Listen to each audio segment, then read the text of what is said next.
And good evening once again. I'm Lori Tucker. Welcome to The 7. Our list of Big 7 stories for the day, packed with breaking news about the man suspected of shooting two Blount County deputies, leaving one of them dead. We are starting with reaction from the Blount County Sheriff's Office. The Sheriff's Office holding a news conference in the last 45 minutes. Kenneth DeHart put into a police cruiser this afternoon after U.S. Marshals surrounded a home in East Knoxville on Linden Avenue. Last week, Blount County Sheriff James Barong said that DeHart would face justice in Blount County, and he hoped it would happen before the funeral for Deputy Greg McCowan. Sheriff Barong sharing tonight how deputies and family members responded to news of the arrest coming minutes before the Receiving a Friends event for Deputy McCowan was taking place. You can't understand how excited I am today to tell you at 3:22 today, we arrested the man that murdered my deputy. Now we can go to the funeral tomorrow with a family and sit there and grieve with them without having to say, well, we need to be doing this or that.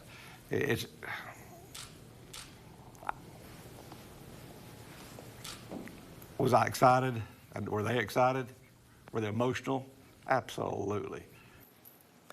We will have more from investigators tonight at 11. And here's just a few bits of information we have learned in the last hour from that news conference. First, the officers arresting DeHart carried with them and used Deputy McCowan's own handcuffs. And while tips did come in, Sheriff Barong says it's not likely anyone will receive the $100,000 reward.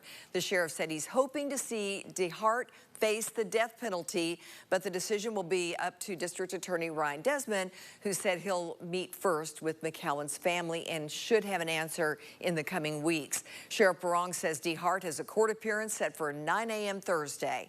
Earlier, Blount County Sheriff's deputies shared this mugshot of DeHart in jail, but tonight DeHart is no longer there.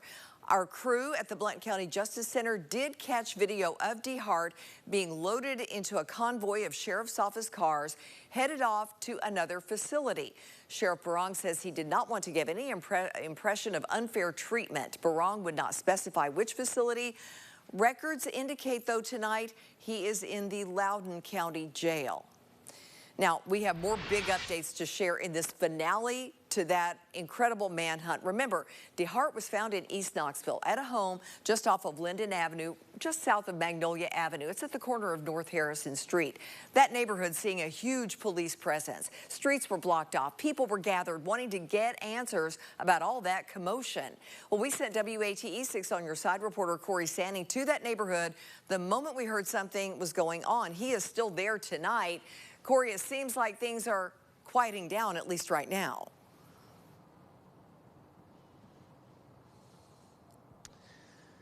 Yeah, Lori, you hit it right in the head. Things are quieting down a bit. Now, they do have police still in the house searching with canines, bagging up evidence to be processed and taken into custody. But one thing I will say is that DeHart was arrested at 3:22. We've been on scene since about 3:30. So it has been a whirlwind of emotions. And we were able to talk with some witnesses, one who actually lives right across the street from the house in which DeHart was captured. And she said that she had no idea what was going on, but a series of loud bangs ultimately led her to her door, where the sight outside was a spectacle to behold.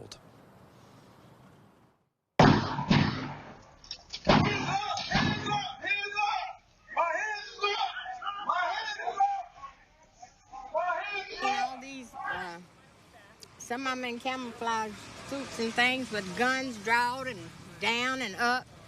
And I said, uh-oh, I better get away from the door. So I heard it again, but it was a while before I knew what was going on. I had no idea what it was, that it was smoke bombs and tear gas was going on. But it was a shock to me and everybody else because I didn't know what was going on.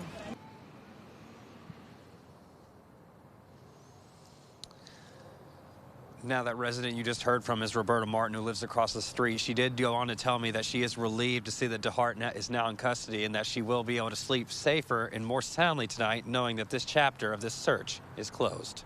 Lori?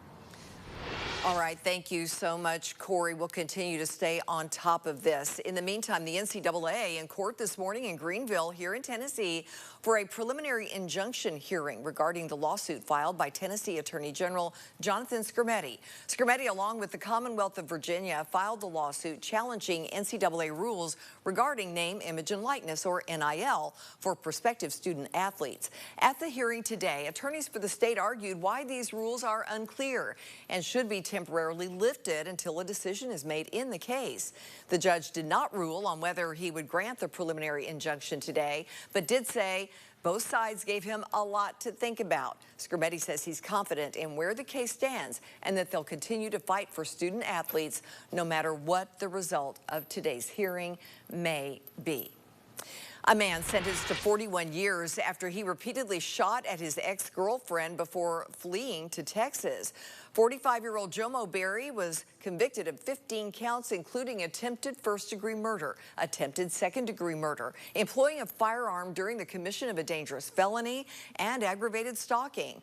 The assistant DA says Berry followed his ex-girlfriend on the interstate, shooting at least 14 times into the driver's side of her car. The victim managed to drive to a Casey's where two employees hid her in the back storage room. What you're looking at right there is security footage from the gas station. Now, he did not find her, but he did break into her car and he stole a lot of things and then was tracked to Texas, where he was arrested and brought to Knoxville.